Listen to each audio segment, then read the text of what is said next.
In retrospect, it seems pretty obvious, but probably if you're looking at it probably would not occur to a lot of people. No. So the two numbers, the height and the width, multiplied by 3301, resulted in the number 8451545127. Of note, this number is actually contained in brackets in their PGP code. So that's cool. That right? That's weird. That had to be a lot of work to figure out, okay, what can we do? How do we do this? That would be difficult. So I guess if you were like a fairly savvy internet user, you could have, I guess, kind of guessed that, but probably not. And it's interesting, this is something that you see kind of happen a lot in these puzzles. There are these very weird, really eerie coincidences that keep happening over and over again. This, I think, is one of them. I think it's obvious. They're well engineered. They're very well engineered, and they tie back into themselves. A lot of times puzzles just keep going clue after clue, and they just spawn in kind of a linear fashion. And this is more like a folded piece of paper, just suddenly wraps back on itself and goes in the opposite direction, and then comes back to itself. It's like a piece of origami almost. Yeah, it's very elegant. Yeah. So the website obviously was thisnumber.com. If you went to it and it was too early, you saw this countdown. It was an image of a cicada with a countdown.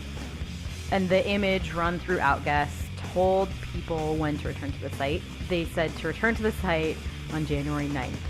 Just for 2 seconds, let's talk about the fact that that first image appeared on January 5th, and 4 days later, this is where we are. This is 4 days, you guys. And this thing went on for like a month. The very last day of 2012's puzzle was February 3rd. The internet nerds must have been going insane. And that's so freaking fast to have to figure out any of that. Was there an expiration on that website? Yes. So there was a start and an end on that website. How long was it, do you remember? I'm going to say a couple hours at the most. Really? Yeah, and so it's going to get even more interesting. Oh. No way to weed them out, though. So yeah, for real. When users returned at the specified time, there was in fact like a universal time, is it UTM or something like that? Right. Time code stamped on it. The image had changed, and when you ran it through Outguess, it returned a series of real-world coordinates. GPS. This GPS or coordinates? Or? They were longitude and latitude coordinates. Okay. So this is when people, the users or solvers, realized that this was more than just an internet troll or a really savvy, it could have been created by somebody who was like super smart. It could have been their masterpiece from their basement. But these longitude and latitude coordinates pointed all over the world. Literally. Like South Korea, Dallas. So there were multiple Spain. Locations on it? I think that, I don't remember the number on this one. The other one, there's an actual list. On 2013's, there's an actual list. Okay. But there were, I think, 4 or 5 in 2012, and they were far-reaching. Well, yeah, and I was going to say, is I remember that they popped up in a number of locations, Australia and Alabama and the UK. I mean, and I'm making those locations up, but... Yeah, you are, because none of those are... I know, but what I'm saying is that they were all over, and so when that happened, it gave how many locations? 5? I don't remember. Let's just say it was 5, because I know there's been varying numbers and getting them all mixed up together. There's better documentation for 2013. Right, but if there's 5 locations, all 5 locations coordinates were provided. Is that correct? Yes. Okay. Yeah, and each one most of them led to like telephone poles that had just printed paper with a picture of a cicada with a QR code beneath it. Which is probably what most people are most familiar with when it comes to this story. That image. Pictures of that, on a telephone pole. There are some that were on bus stops, posted in the back. The one in Korea from 2013 was like on the back of like a bus shelter. Public places anybody could get to. Yeah, so this kind of indicates to me that either 3301 is a big organization like MI6 or the KGB or whatever, or more likely it's a bunch of guys who are like are scattered around the world and connected via internet.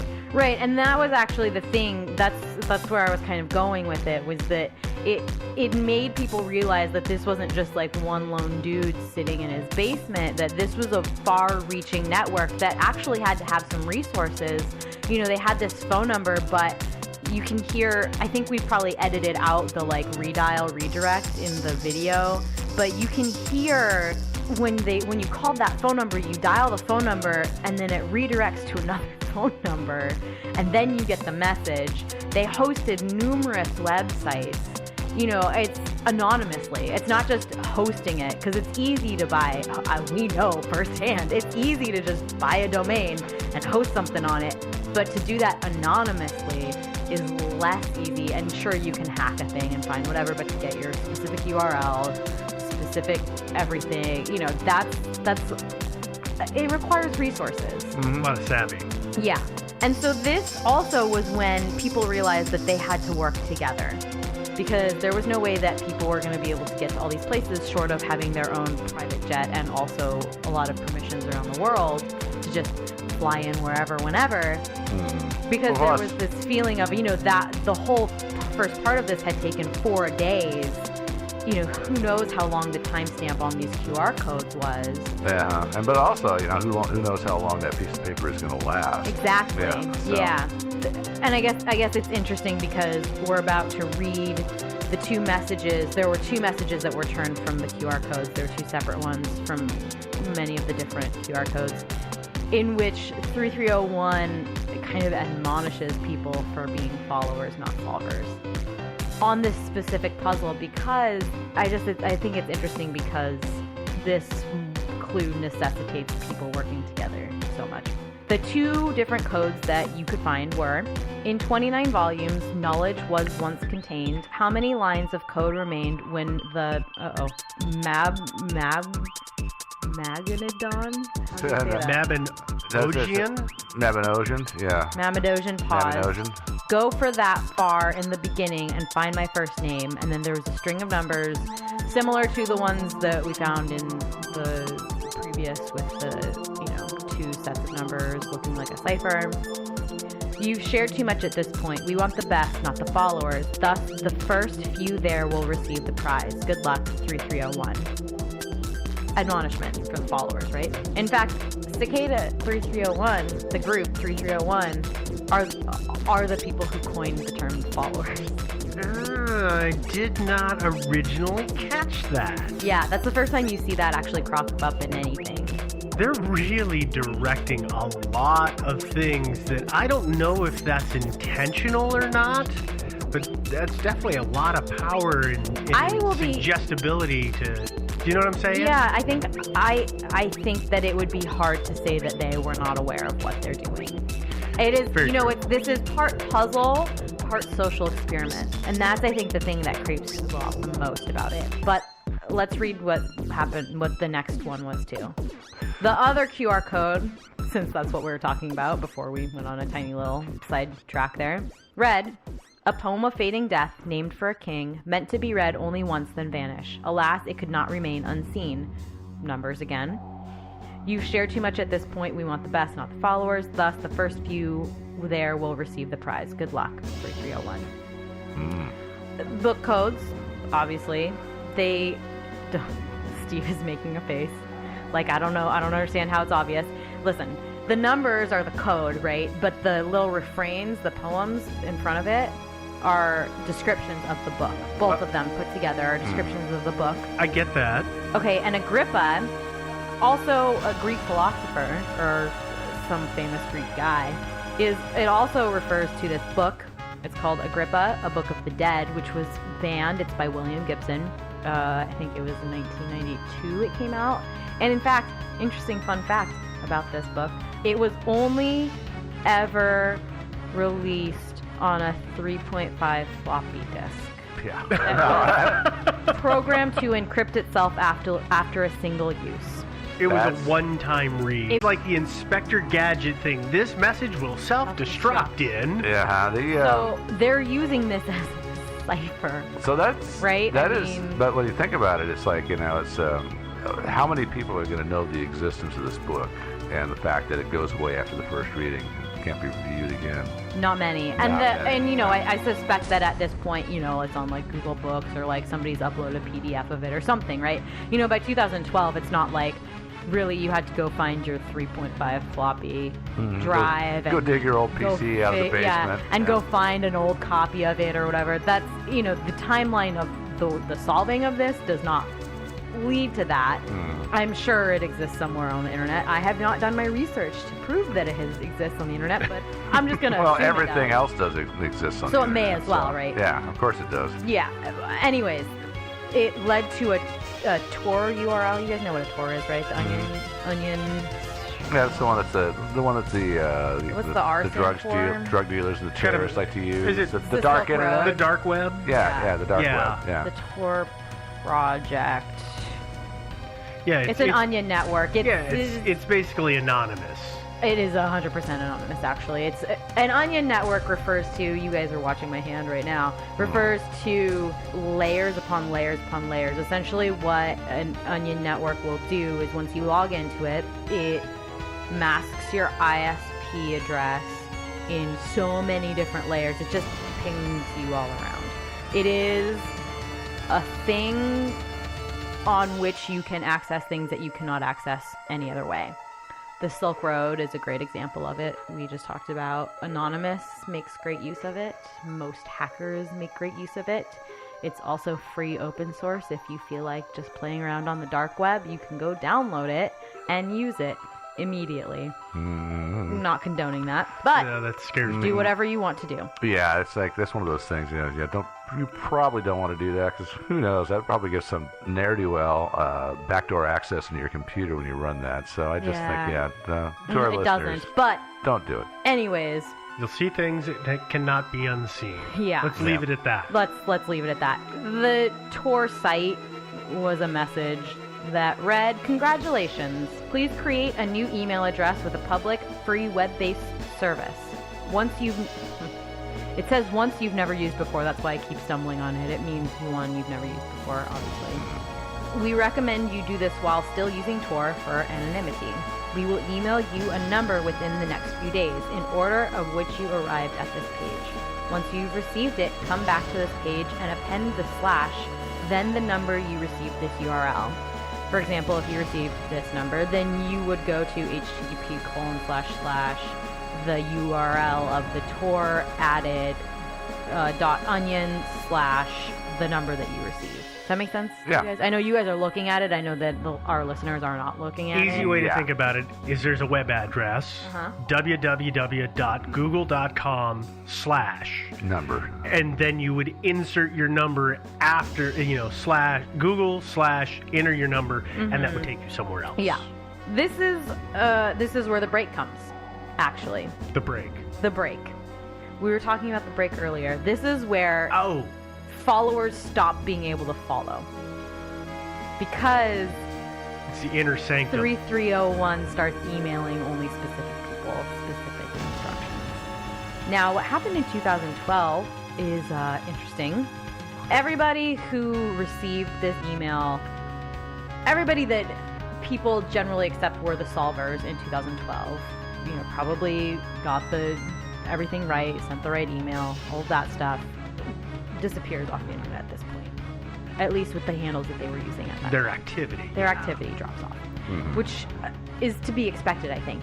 If you are granted access to the inner sanctum of a group like 3301, you're probably going to go dark. Even if it's just that handle that you were using, you're probably going to go dark.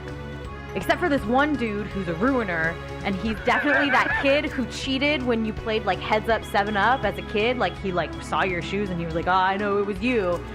You know that guy? Oh, yeah. You guys know that guy. I know that guy, but I don't know what Heads Up 7-Up is. You don't know what Heads Up 7-Up is? No. Oh man. Okay.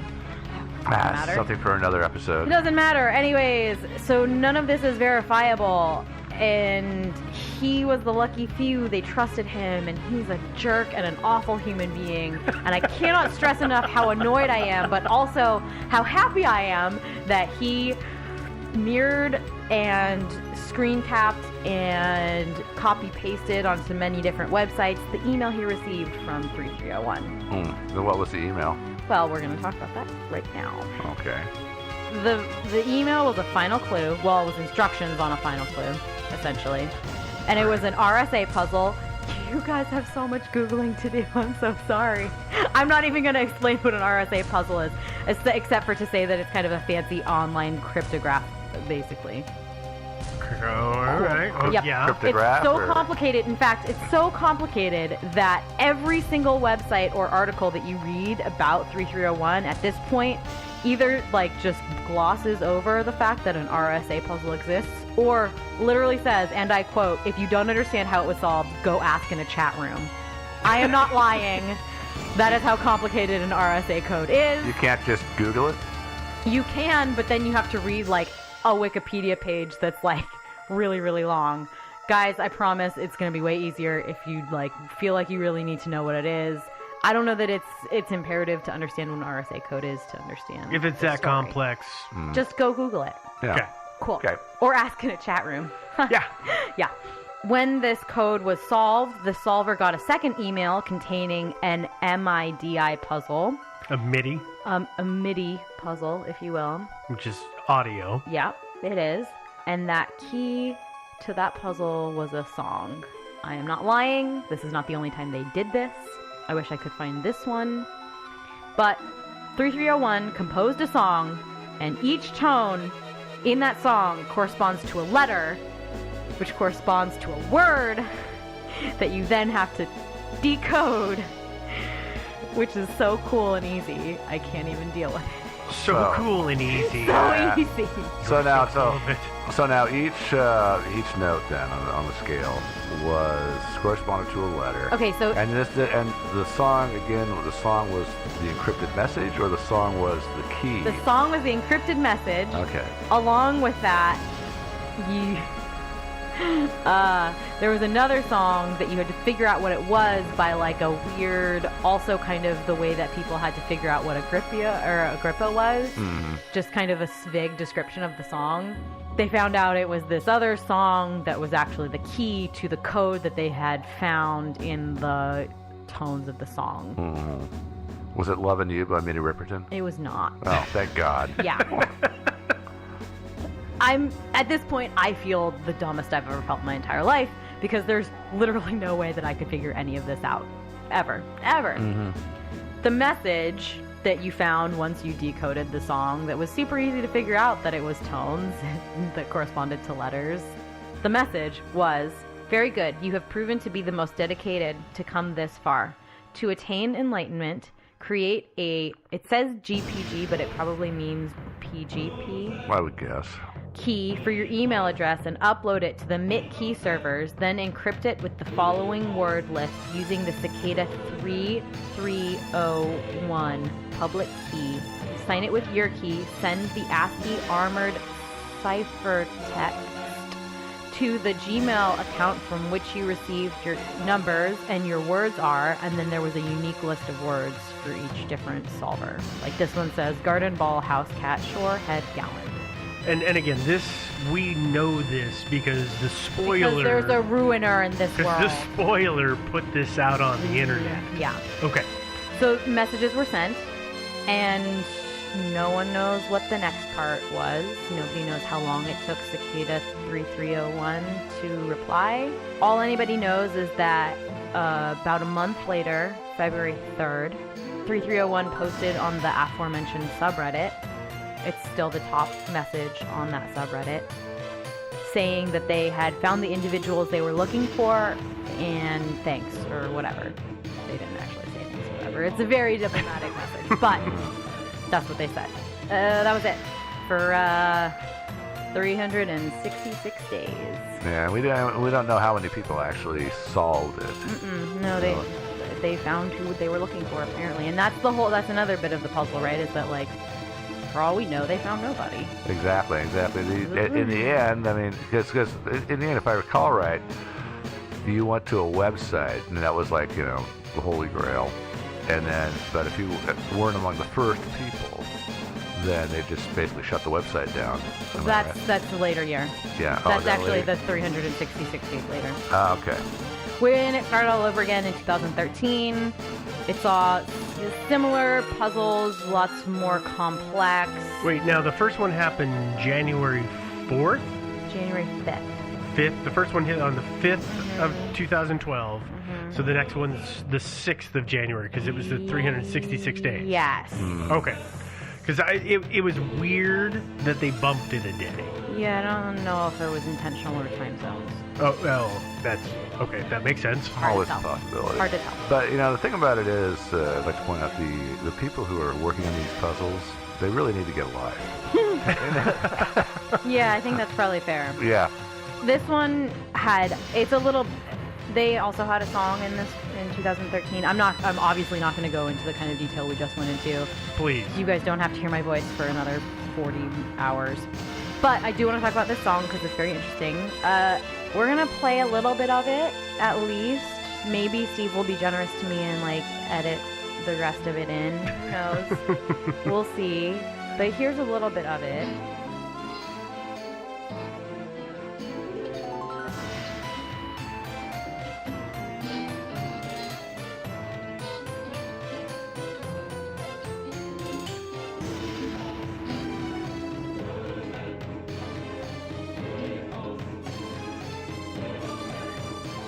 The music was accompanied by a message. Catchy tune, by the way. Yeah, I like it. I could listen to that all day. There's a hum underneath it that they found that they don't totally know what's up with yet, but that's fine. They might have been Matter. using a crappy mixer like the one that we were using. Yeah, for a while. if you listen to our old episodes, we also have a hum. We actually embedded that on purpose. Yeah, exactly. In anticipation of this episode. The days of the background tone. Yeah, now if you listen to the variations of the tone, there is a coded message in there. There is. Yeah. Solve it. Go for it. You two were terrible. I know. The Instar Emergence, Parable 1,595,277,641. I didn't know there were that many parables. There are. Like the Instar, tunneling to the surface, we must shed our own circumferences, find the divinity within the emergence. So this song... Find the divinity within and emerge. Within and emerge, thank you. Okay. I'm just messing about. It was the numbers. It was the numbers. I got confused because I got so excited about the numbers I'm about to talk about right now. The song, I think it's 2 minutes and 47 seconds long, which is actually... Yeah, I'm sorry. I thought I misspoke, but I didn't. Yeah, no. And the file was saved as 761.mp3, both prime numbers, reversible of each other. They call that